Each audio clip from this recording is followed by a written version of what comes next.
February Board of Directors meetings for ErieNet Local Development Corporation. Time now is 2:04. Paul Roll. Dan Castle. Here. Jeremy Cole. Here. Mike Breeden. Here. Spears. Here. I will let the record reflect that Tim Myers is joining us virtually. He did not take action. Perfect.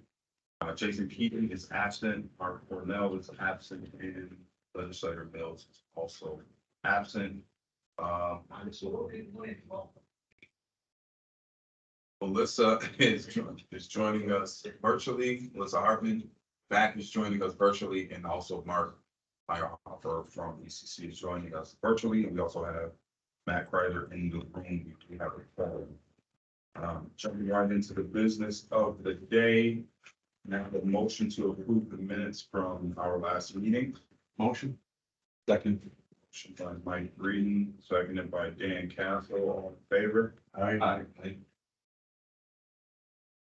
The abstentions. Both got to Myers and move on to the report of the chair, which I'll just report that an issue came up over the week regarding our site surveys for poles that are owned by the county.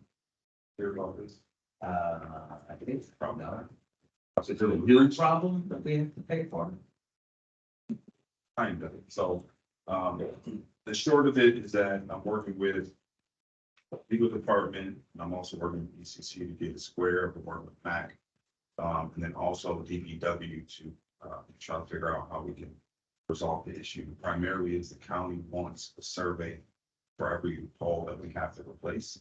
And what we're trying to determine is that if we're a certain distance within the right of way, the county right of way, then maybe we can forego getting the survey because the survey costs $800 to have it done per pole. So, and it's costing not only time, but money. So between today and tomorrow, we anticipate getting it resolved. So we'll be contacting. And I think we talked about this last time. It was about 60 poles we were talking about. No, Yeah, it was more. we think there's somewhere in the neighborhood of 400 poles that may need to be replaced. 400. But I think the agreement that Thomas is trying to work out is if we're not moving, if we're not near the right of way boundary, or if we're in excess of 10 feet, then they'll waive the survey. If we're close, if we're within 0 to 10 feet, they want a survey. And they mean County. DPW. And so we estimate out of those 400, there's 100 that may need. I see. But even that, you know, that adds up to $80,000. So 100. I believe, did I say that right, Mac? Mac can talk. Yes, no, can you hear me? Yes. Yeah, that's correct. We think it's about 100 that are inside the 5 feet. And of course, you know, and Thomas, you heard me say this a number of times, those poles have been there since 1946. And it seems to me that if we're going to put a pole next to it, we're putting a pole next to it, and we shouldn't have to incur the time or the delay. I just had to get that on the record. Yeah, I got you, man. So there's about 100 poles that are within 0 to 5 feet of what? Right, we looked at our GPS, overlaid it with county GPS, and we think that's about how many. 100 poles Within Within 5 5 feet. within Yeah, the I edge, misspoke. I think I said 10, it's within 5. within 5 feet of the edge of the right. Right, So not even in the right of way, within the edge. Of the right. Because at that point, then maybe there's an error or discrepancy and they want to nail it down exact. So we're just happy not to have to do 400. Right. Thought it was a reasonable Question compromise, is- so. I think- Are there, just so I understand, so we got 100 poles within about 5 feet of the county right of way, meaning on a county road. So the other 300 are not on county roads? They're deeper within. They're deep, they're not anywhere, There's just they're no. well within the right of Okay, way. so nobody needs to, Right. Not a nobody's asking for any kind of survey. DPW's concern is that we'll place a pole in someone else's property. And then that becomes a problem for DPW. Yeah. But to answer your question, the method right now is that if we are replacing the pole, it requires a permit, the permit requires a survey. So even if it's within the county right of way, deeply within the county right of way, it requires it to make a survey. We're still permitting. Right. Mhm. So the issue is, we need to, we're gonna get the permit regardless. It's Is the survey on which of these 400 and can the county back off on some, right.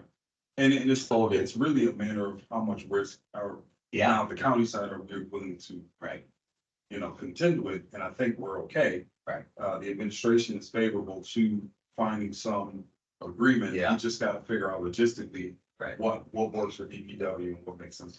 right. So I don't think it's just the question of the liabilities. I don't think, if I'm understanding correctly, it's not just about going into somebody else's land, the TPW would also be putting it in a place that makes the roadway itself dangerous, depending on how close it is.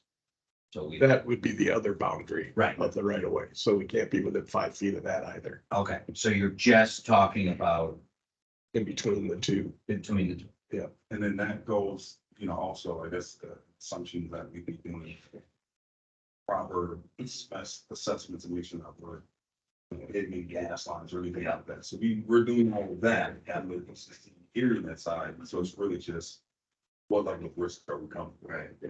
And there's no way to survey a group, or they're spread out so Well, much that there's windshield survey where you eyeball it and it's obvious that there's not a problem.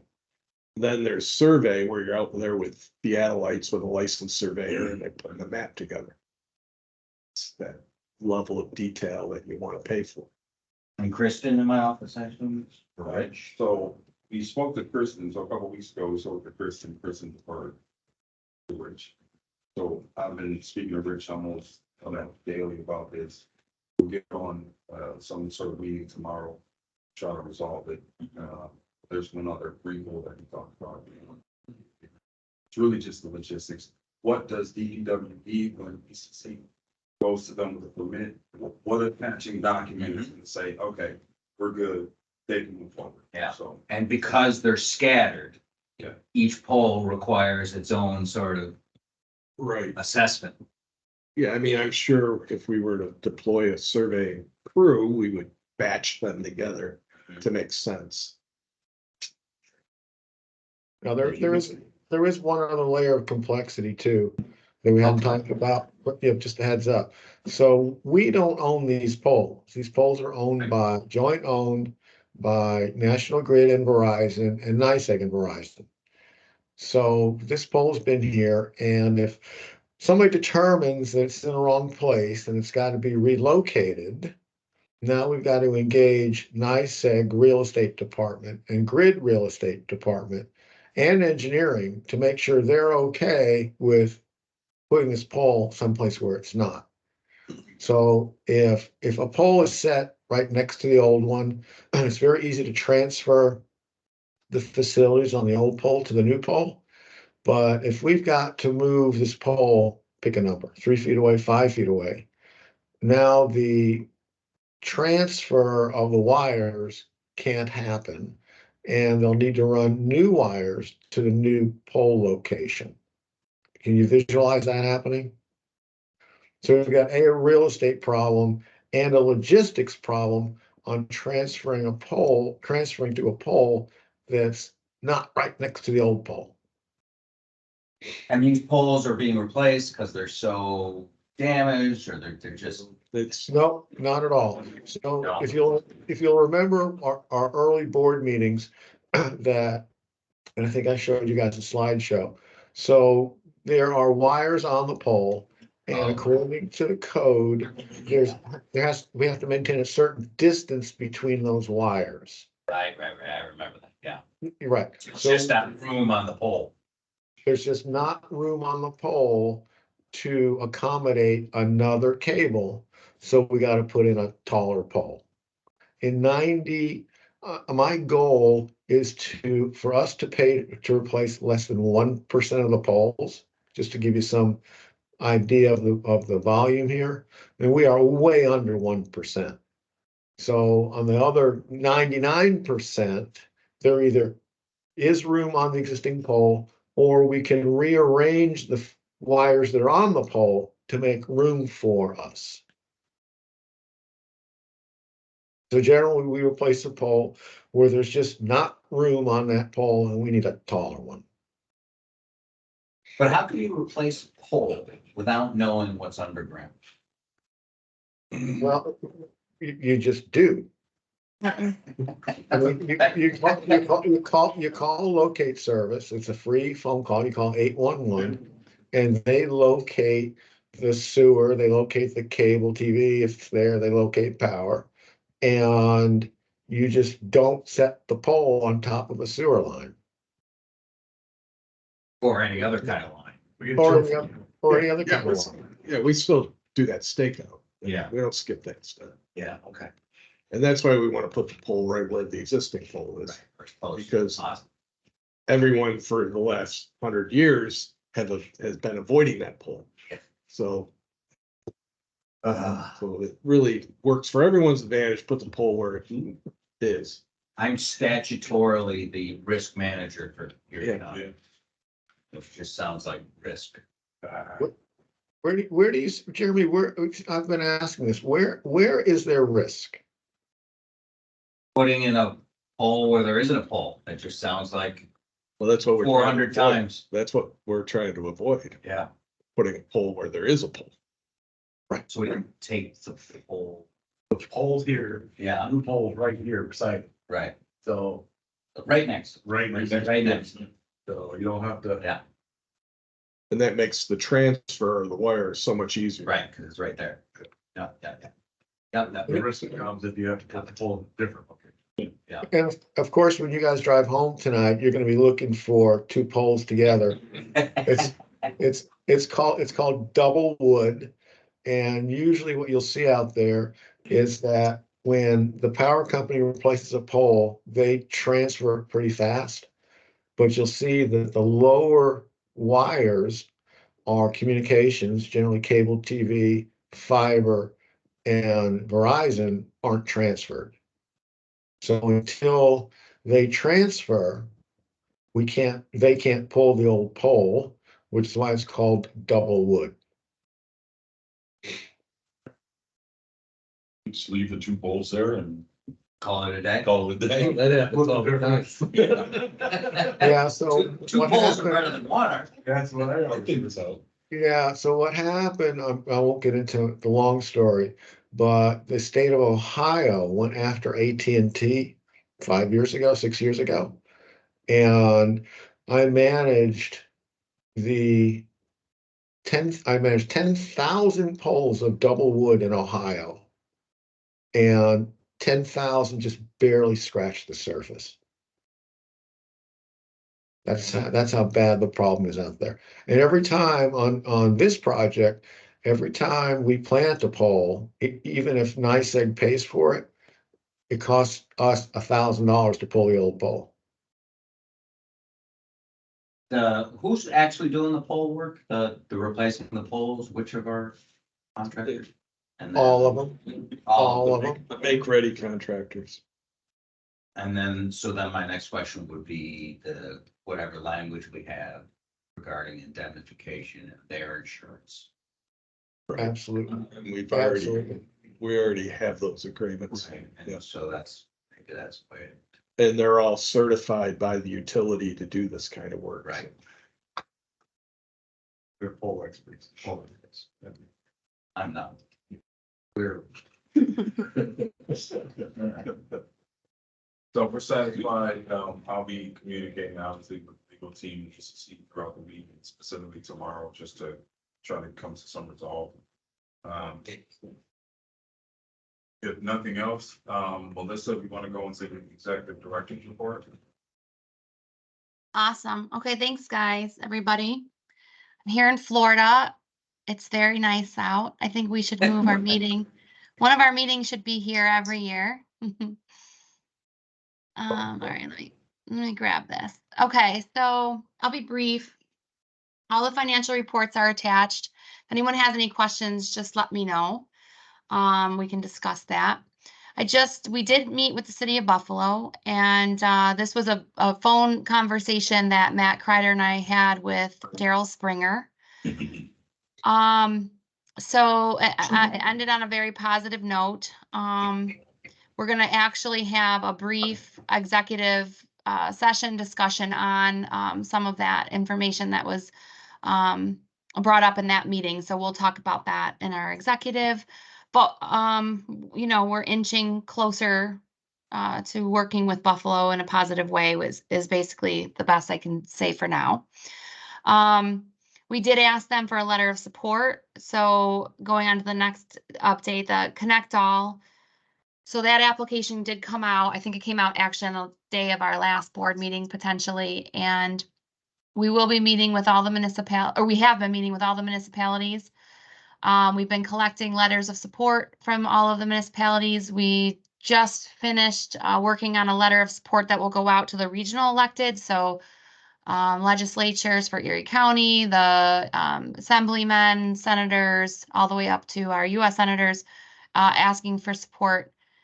I think Matt will update us or Mark on the actual final or close to where we are numbers of what we will be applying for that grant. But for on the ErieNet side of things and for our additional build, it looks like we'll be around 15 to 20 million is the ask. And it's going to really help. I mean, it will expand our network. It'll help all the municipalities out. Any capital costs that any municipality would have had in regards to their capital infrastructure build. We're even probably rolling the IRU cost into that, as well as any type of equipment that will be covered in our ask for the Connect All grant, which is due on March 8th.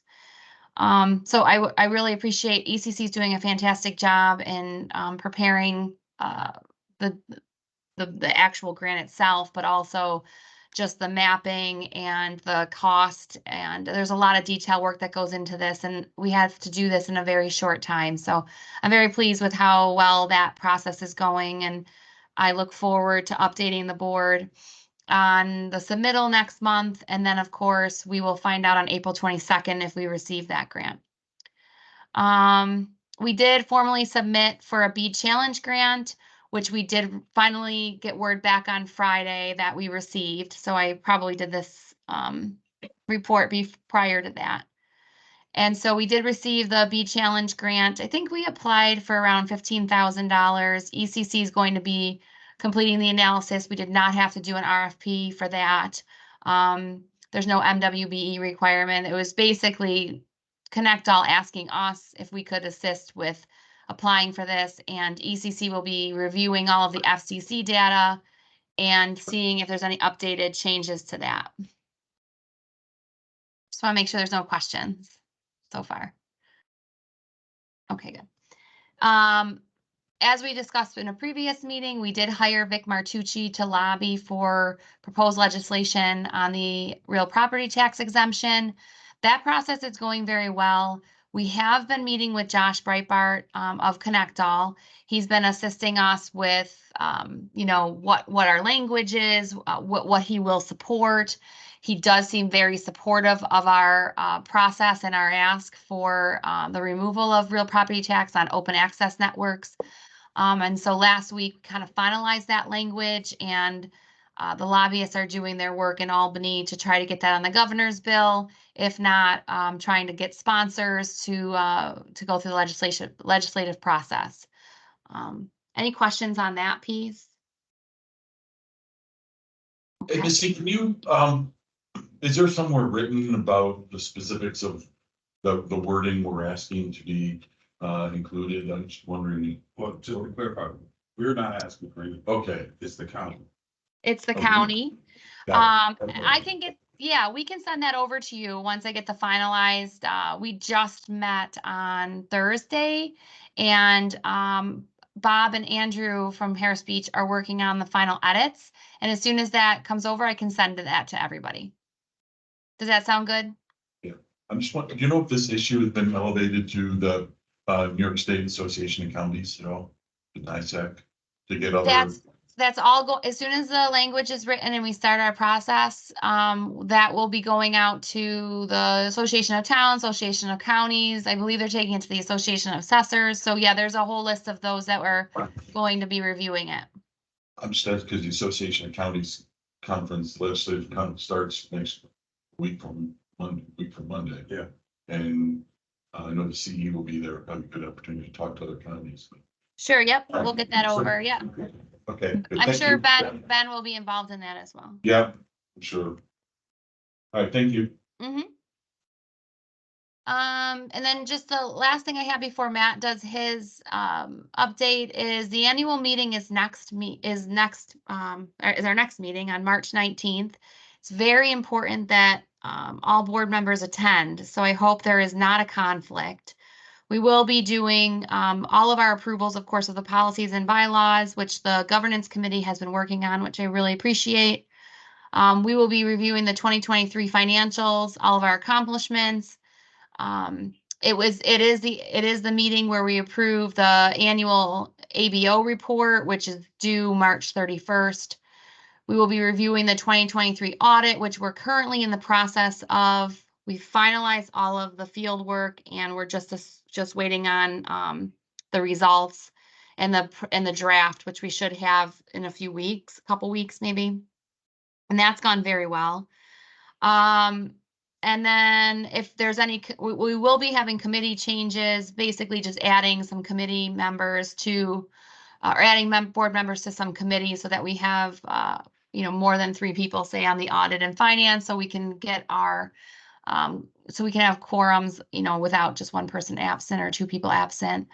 And then we are meeting with potential board candidates that we've been meeting with and asking for interest, and we found a couple of people out there, one in the field of secondary education and one who is an attorney for technology who's interested. That myself and Matt met with one of them, and myself and Thomas will be meeting with another. And so we potentially will have a couple incoming independent board members, which we only, of course, have one now, and that is Jason Keating. So that'll be a nice addition. Those appointments will be made in March as well. And then if anyone hasn't, I don't know, Courtney, are we still missing a couple board of directors surveys? Haven't looked, but I can look after the meeting. Okay. If you haven't had an opportunity to do your board of directors survey, please make sure you get that done. That is part of the ABO requirement. And we'd like to be able to review those also at the annual meeting. Mm-hmm. He was the only one. I don't know. It's anonymous. I'm gonna be honest. I thought it was just you. Oh, then I missed it. Who didn't do it? we don't know. No, everybody's. don't I know. think everybody's done it. Okay. I'll have to look. We definitely had ideas of maybe who didn't do it. This is outrageous. Did it right away. So now I'm doubting myself. Oh my goodness. So that's all that I have. It's been a really busy month. And, another thing I want to mention too is Courtney has done a fantastic job as well as preparing for this ABO annual report that's due. And we're turning that report into a really nice meeting for you in March so that you get everybody should be able to, all the board of directors, anyone who attends should be able to get an overview of what our 2023, our initial year basically looked like. And of course, where we project we're going to be going, especially moving into our construction year. And I do want to also mention, because I'm not sure I highlighted that enough in the Connect All piece, we have a lot of support from all the municipalities throughout Erie County, which I'm really pleased. They are excited about the opportunity for us to expand their networks beyond the initial 400 miles. They are supportive of the growth. They understand the importance that this fiber will bring to their town, their residents, their businesses. And so the outreach is going really well. So much so that I feel, probably through the help of a lot of the board members as well, and just our name getting out there, some media, they're starting to understand that we're an avenue for them of growth and obviously very important future needs of their towns. And that message is certainly getting out there, and that's good to hear. And I think that's attributed to all of you on the board as well. So thank you very much for that help. And I still feel very good and confident about this Connect All and this additional money and what it can do for our LDC. So thank you very much. All right, Matt. Great. Well, we covered many of the items in my report, but I'll highlight some of the ones we didn't. Just a quick update on the throughway conduit that we're going to use to reach Grand Island. I don't know, Courtney, if the final agreement reached the offices yet, but essentially the Thruway Authority, they owe us a signed copy of the agreement. And then once we have that, we're going to engage a contractor, what we call proof the duct, where we rod and rope the duct and pull string through. And if we can do that, then we know the conduit's serviceable, and then we'll move forward with the fiber Is there install. anything else in the conduit, or is it like I'm envisioning like a PVC pipe or something? Well, generally, it's a PVC pipe, and then it's within that pipe, it's what we call sleeved.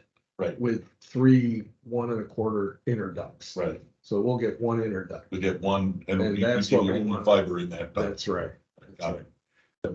So we're waiting on the executed agreement to launch that. The contractor to do that work, Max got a couple in mind that he's getting written quotes for, but they should be well within Missy's prerogative to approve, which is, I think, a less than, forget what it is, 5,000. Good news, we have a resolution today for the data center point of presence that we're building on the 15th floor of the Rath building. We got 2 valid qualified contractors to respond. One was significantly below our design estimate, and one was significantly more than our design estimate. Good news is the apparent low responder is qualified at Manchester Cable Systems. I've worked with Manchester on a few NFTA fiber optic jobs out at the airport. We sat down, we went through their numbers. We did discover a couple of minor discrepancies, which they had to amend their proposal to make sure we had those costs covered, but still well within our budget. So the resolution is their amount. I think it's like 112,000, but I'm asking for a 10% construction contingency. Hopefully we won't need it, but the resolution is for 125,000. Just because things get discovered in construction, and we want to be able to deal with it quickly. But again, we think it'll come in less than that. There is a matter that I guess Missy and I will discuss, but if you guys have an opinion, there's a $3,300 performance bond. The bond costs $3,300, and that's 100% bond on the construction value of the work. So if the contractor should fail to perform and we have to get rid of them and bring in another contractor, we'll go after their bond to get whatever, it's an insurance adjustment, right? You don't necessarily get the full value of the bond if some of the work has been done. I've been doing this work for 40 years and I've only gone after a bond once, and it took us 3 years to settle the bond.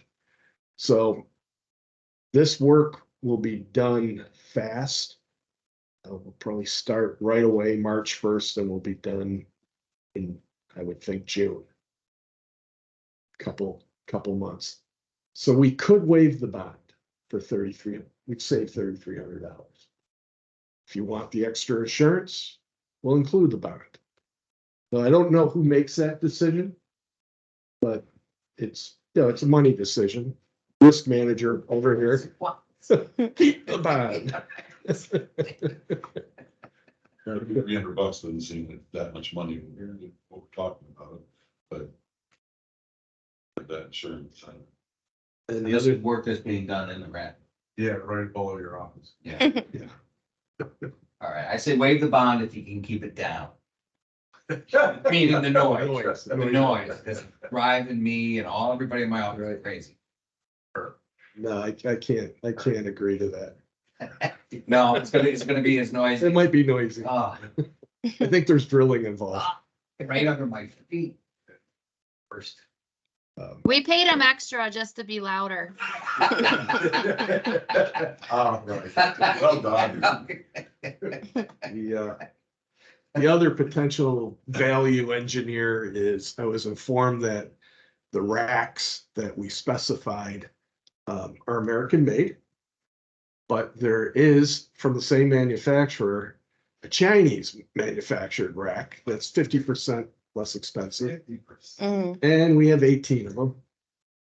So, we're probably talking about $750 times 18. It might be $15,000. It would be how much? I'm sorry. It could be $15,000 savings. What is a rack? It's what we put our equipment in. It's more of a cabinet. It's a 4-post cabinet, and you secure your patch panels that your cables come into. You secure your electronics. Yeah, What could possibly be how could it be 50%? well, it's maybe not quite the same alloy steel. It might not be. It's more than anything, it's probably labor costs. I mean, realistically, from my. And again, I don't know if we'll get the 50% credit, because It doesn't. that 50% goes through a couple of people that touch it. Right, so we may get a 30% credit. And if you want to stop down, I'll show you. Thomas asked, is there a shipping difference between the two? Just stop down and see the construction. More than happy. That's a good question, Thomas. Is there a shipping difference? We'll have to. I think it's more like a policy thing. Is we want to encourage made in America, or, like everybody else, we want to protect our budget. But it is is the quality. Well, the same? That's.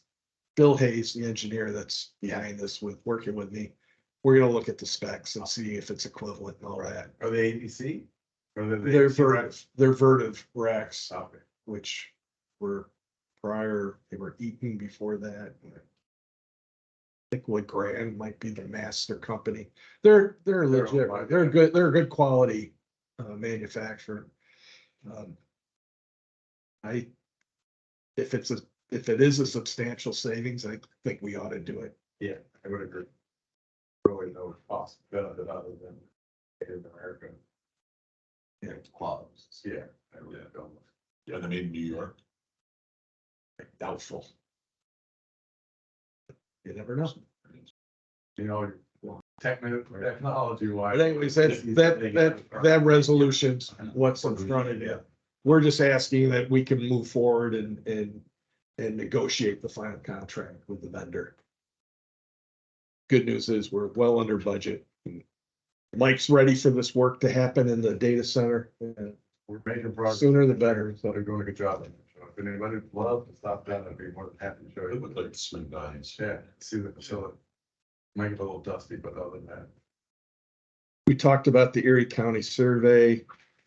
Town of Amherst, like the city of Buffalo, has a telecom license agreement which Harris Beach is reviewing.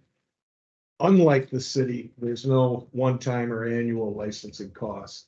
It's more, if you're going to bring broadband through our town, do it this way. So we're reviewing that agreement. We already gave you city of Buffalo, and we're going to talk more in executive session on that. Make ready, we talked about polls a little bit. NYSEG Make Ready is going relatively smoothly. We're more or less on schedule. There's a board resolution to add a WBE contractor, Richardson and Sons. I'm not sure how that's a WBE, but it's Richardson and Sons as a NYSEG approved Make Ready construction contractor. So that'll just help us with the schedule and They were part of the original proposals, but their numbers weren't so good. They asked, why can't we get some of this work? And said, well, your numbers aren't so good. Mac did. And they came back with better numbers, so. There you go. Good work.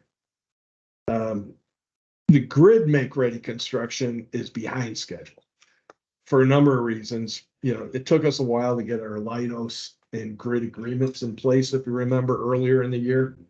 Then Verizon bond issues service that pushed us back.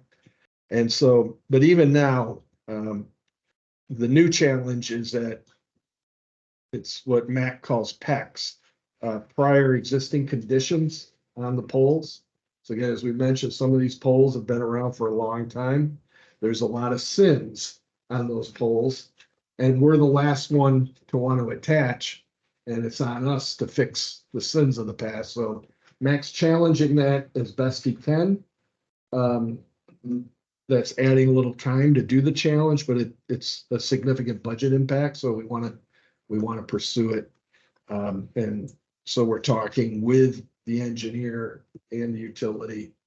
We hope we don't have to take it to the PSC.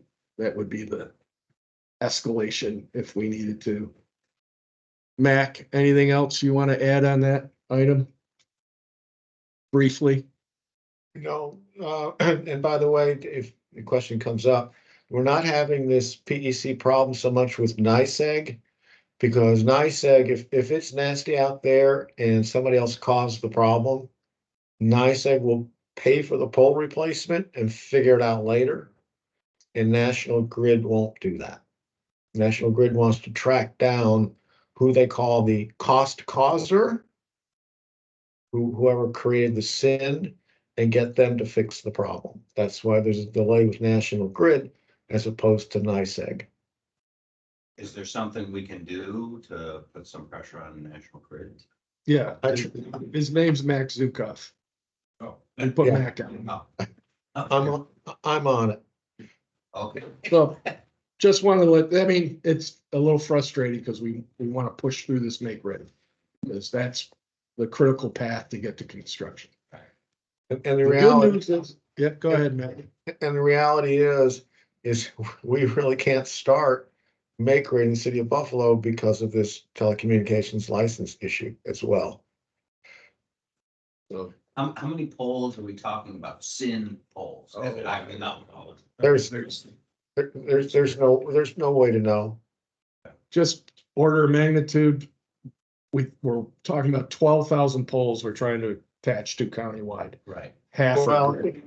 yeah, Half are half for grid grid, half is for grid. 6,000, and then half of those will have make ready. Right. Of those, not all of them get, I think Max said earlier, we think 1% of the poles have to be replaced.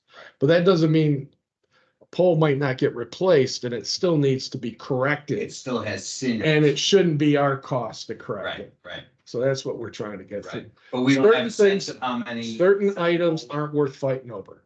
And so Mac is bartering on those. Sure. But, Can you give me an example of a simple pole? oh, man, I don't know, what do you Well, want? sure, we'll make it an easy one and a hard one. So a simple one, there's not enough clearance on a pole today. And and that's a sin. And I have to pay to move power, and it costs me $1,000 to send a 3-man crew out there. That's a minor sin. A major sin is there's not enough room on that pole, and it's going to cost $25,000 to replace it. So the $1,000 one, I'll approve, because if I didn't approve it, we'd never get it done. The $25,000 one, I'll fight it every single time. So I'm just bringing it to your attention because it takes time to work through these things. Because every pole is its own It can be. thing. Yeah. Right. And, we're working against make ready assessment people that work for the utility, not for us. So they. Even though we pay them. And even though- yeah. And Thomas, I sent you a report middle of last week where I think I fought back on 9 polls and I won 4 out of the 9. So sometimes I win, sometimes I don't. But like I said, I pushed back on 9 polls out of a group of 100. And they are gonna pay for 4 additional poles instead of us. That's 100 grand right there. So it's worth pushing back. Oh, yeah. So that's our challenge. We still feel good on the overall construction schedule. We still think CLW will be able to start crews. Again, weather dependent, make ready dependent, but maybe as early as April. And they're targeting 8 miles a week to build. So you think 8 miles a week and you work 50 weeks, there's your 400 miles. So we still think by the end of 2025, we'll be substantially complete with the build of the network. And that still works well with our ARPA requirements. And, so yeah, the make ready is taking a little longer, but we still have some schedule to work with.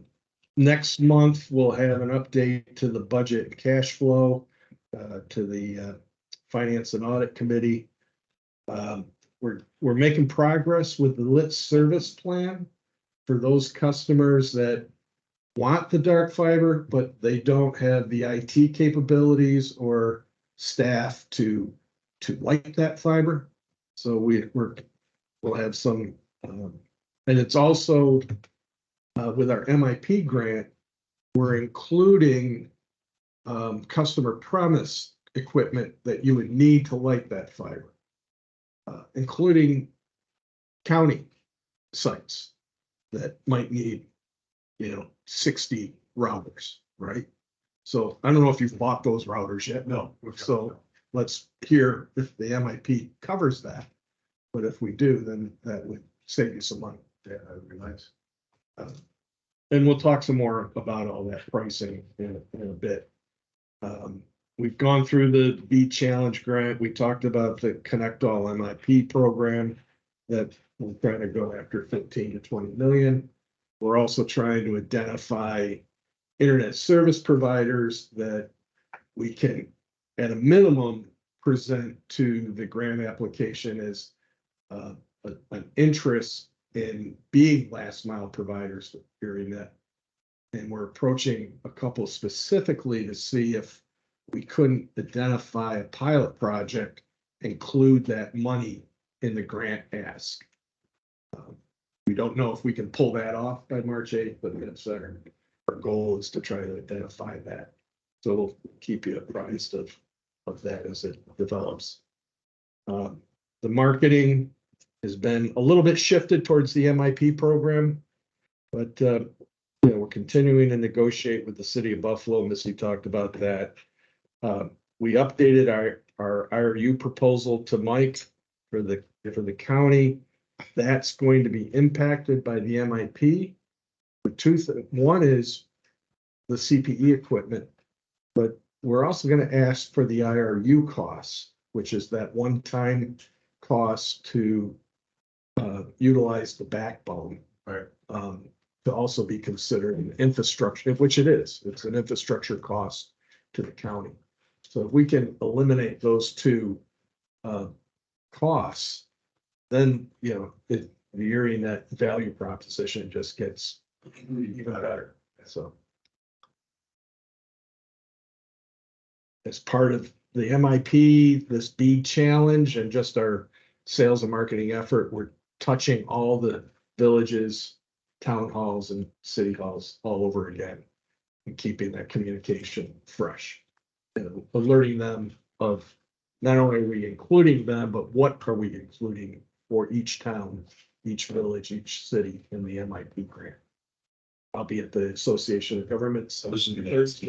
I'll be there. Give a brief update for that, and Yeah. And then we'll be there for questions. Anything else? School districts. We're continuing to work with Winnie Rick. We're waiting patiently for the Buffalo City School RFP to come out. That will be a very large proposal, 70+ school buildings that looking for dark fiber.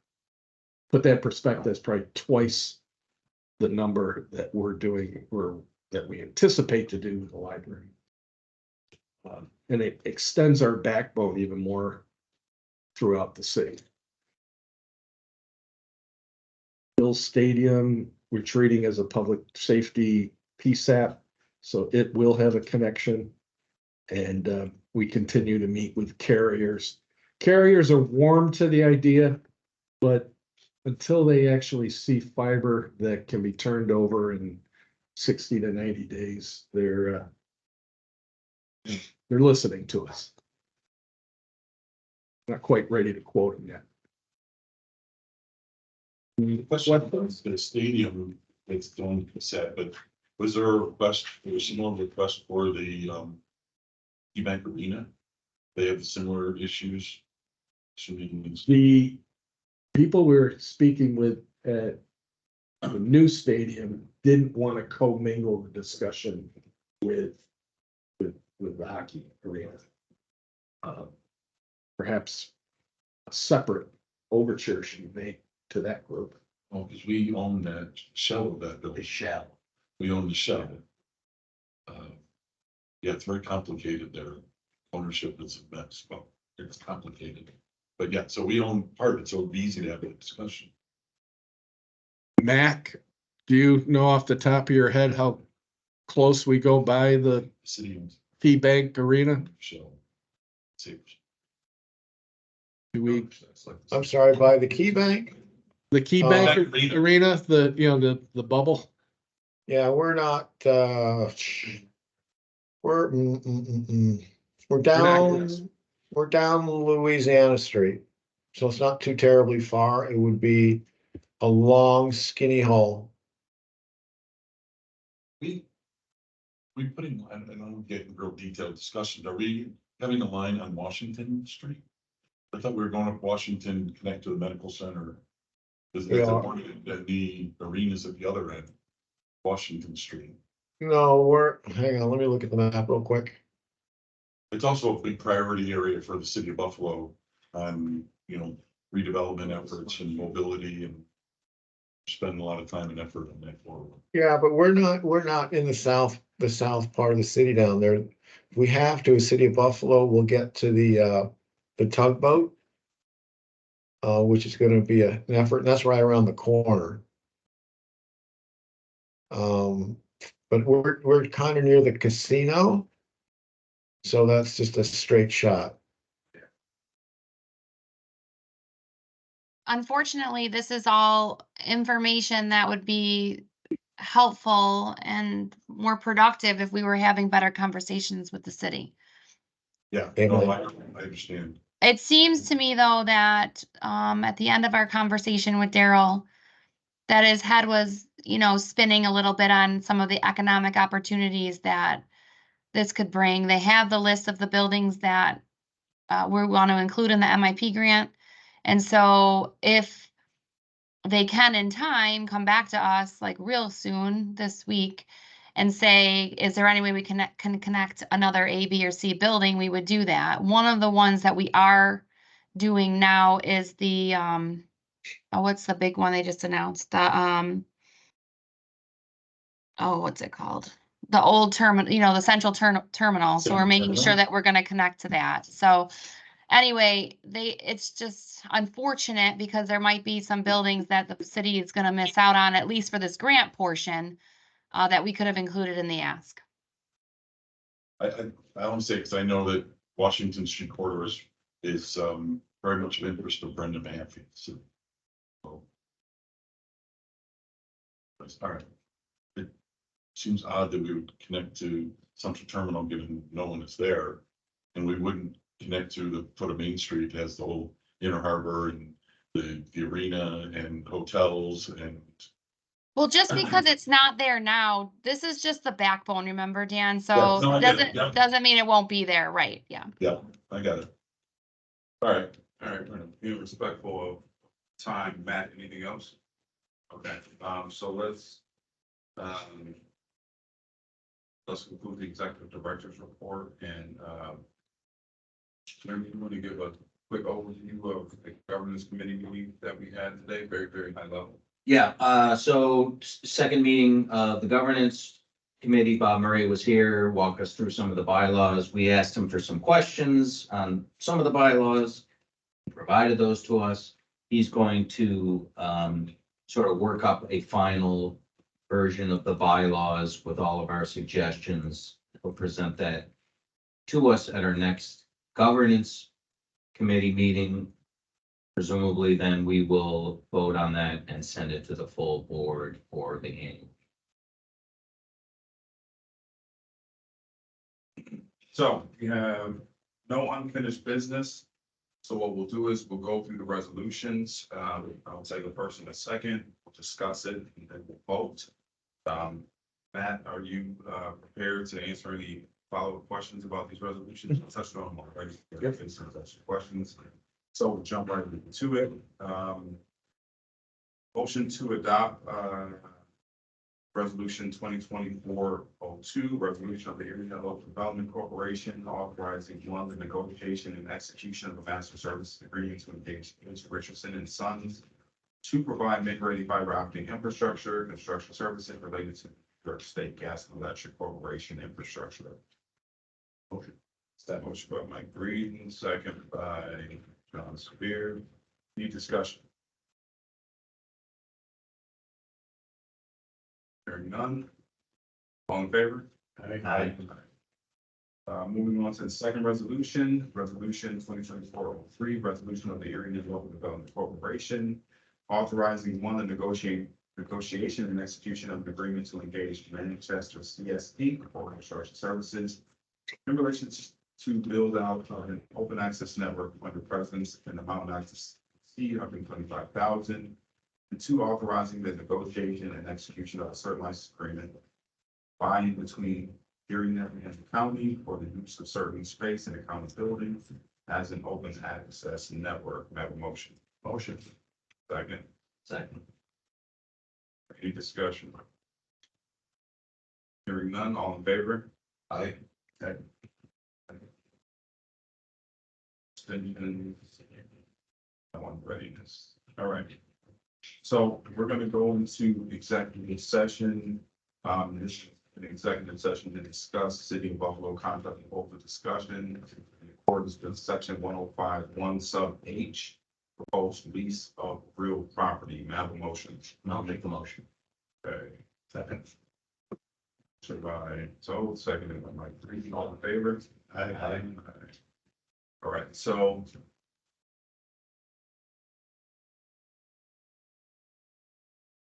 I guess you'd have to ask, I mean, you'd have to invite me into your executive session to be able to be in there, and I can just call in on a phone and then we can end this meeting piece. Or pause it.